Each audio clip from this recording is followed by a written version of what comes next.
একটা মাস আমি ঠিক করে কোনো কাজ করি নাই এই শীতে। শুধু চিন্তা করেছি আর আল্লাহর কাছে অনেক কান্না করেছিলাম। তো কেন কান্না করেছিলাম, কেন চিন্তা করেছিলাম এগুলো আসলে বলবো না। তো যেটুকু বলার সেটুকুই বলবো আমি। তো এখানে আমার শখের মিররটাকে আমি একটু সুন্দর করে গুছাইয়ে নিলাম। এগুলো তো সব এলোমেলো করে রাখছিলাম। ভাবছিলাম যে আমার মনে হয় সংসারটা হবে না। তো সেজন্য আমি কোনো কাজ করি নাই এই শীতে। তো মিররটাকে আমি একটু সুন্দর করে ডেকোরেশন করলাম। এই মিররটা এর আগেও আমি সুন্দর করে রেখে দিয়েছিলাম। কিন্তু এগুলো আমি খুলে ফেলে দিছি এজন্য কোনো মানে কেমন জানি আঁকাবাঁকা হয়ে গেছে। যাই হোক তারপরেও একটু চেষ্টা করলাম। আর এখানে আমার আম্মাজানটা অনেক পরিমাণে জ্বর আসছে, সর্দি লাগছে। তো তার চেহারাটাই কেমন যেন লাগতেছে দেখতে। তো ও আমার সঙ্গে কথা বলতেছিল ছাদে যাবে বাবার কাছে। আমি বললাম, "না, ছাদে একা, একা যাওয়া হবে না। ছাদে রেলিং নাই।" তো সেজন্য ওকে আমি ছাদে নিয়ে যেতে অনেক ভয় পাই, অনেক দৌড়াদৌড়ি করে। আর এখানে আপনাদের ভাইয়া পাপোশ নিয়ে এসেছিল বেশ কয়েকটা। পাপোশগুলো আমার অনেক ভালো লাগছে। বিশেষ করে এই রংধনু পাপোশটা আমার অনেক ভালো লাগছে। মানে বড় পাপোশটা আরকি। ২ বাথরুমের সামনে ২ টা আর এখানে একটা দরজার সামনে দিছি আমি। তো এই ৪ টা ছোট, ছোট পাপোশ আর একটা বড় পাপোশ নিয়ে আসছে।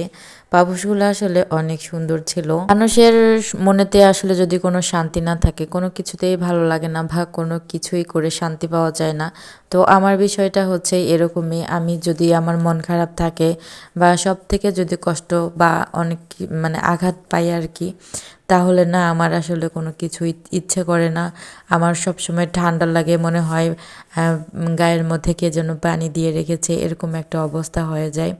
আর এখানে আপনাদের ভাইয়া বাইরে গেছিলো, তো বড়ই নিয়ে আসছে আর পেয়ারা নিয়ে আসছিল।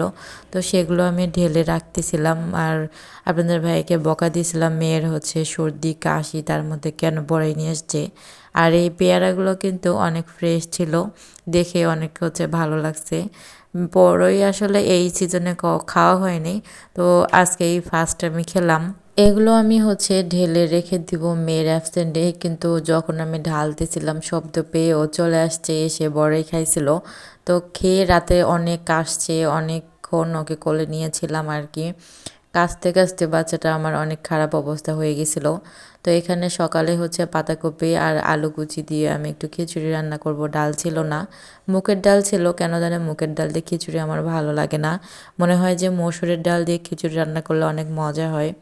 তো আমি এখানে পাতাকপি আর আলু দিয়ে খিচুড়িটা করেছিলাম। খিচুড়িটা আসলে বেশ মজা হয়েছিল। তো খিচুড়িটা রান্না করতে করতে আপনাদের ভাইয়া মাংসও নিয়ে আসছিল।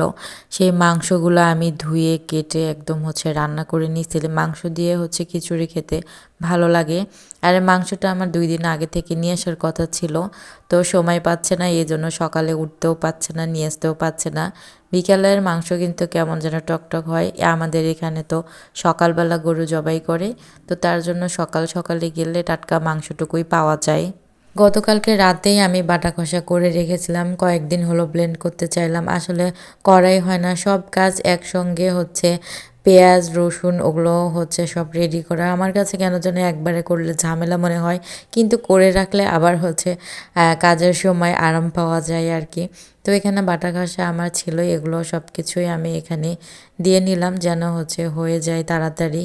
আর এখানে আমি মাংসতে একটু জিরের গুঁড়িও দিয়ে নিয়েছিলাম। জিরের গুঁড়ি দিলে নাকি অনেক মজা লাগে, আসলেই অনেক মজা হয়েছিল।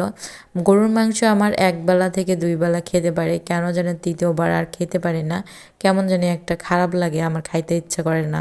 আপনাদের ভাইয়া গরুর মাংস খেলে কিন্তু আসলে ৩ বেলায় যদি আমি গরুর মাংস দেই, সো ও কিন্তু ৩ বেলাই খাবে, ওর কখনো না নেই। কিন্তু আমারই একটু খারাপ লাগে, ভালো লাগে না। তো মাংসটা রান্না করতে করতে আমার কিন্তু খিচুড়িটাও হয়ে গেছে। তো খিচুড়ি আমি সঙ্গে একটু ২ পিস মাংস নিলাম, নিয়ে সকালের খাবারটা খাবো।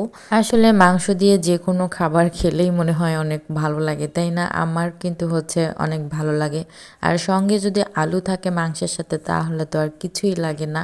এর সঙ্গে একটু সালাদ করেছিলাম আর একটু আচারও নিয়েছিলাম, তো সেটা আসলে দেখানো হয় নাই। আর এখানে রাতে মেয়েকে নিয়ে একটু পড়াইতে বসছিলাম। সেই স্কুল শেষ করে এই তো এসে পড়তে বসছে। আসলে তার অবস্থা, মুখের অবস্থা খুবই খারাপ। কেন যেন মানে সর্দিতেই মুখটা যেন কেমন হয়ে আছে, ওর দেখে অনেক খারাপ লাগতেছিল। তো ওকে একটু দুধ ভাত খাইয়ে দিয়ে আমি এখানে পড়তে বসাইছিলাম। এখানে হচ্ছে স্কুলে পতাকা আঁকাইতে দিছিল আর একটা ঘর আঁকাইতে দিছিল, সে হচ্ছে আঁকাচ্ছিল আর রং করতেছিল। তো আপনাদের সঙ্গে কথা বলতে বলতে একদম ভিডিওর শেষ পর্যায়ে চলে এসেছি। সবাই ভালো থাকবেন, সুস্থ থাকবেন, দেখা হবে কোনো একটা ব্লগে। আল্লাহ হাফেজ।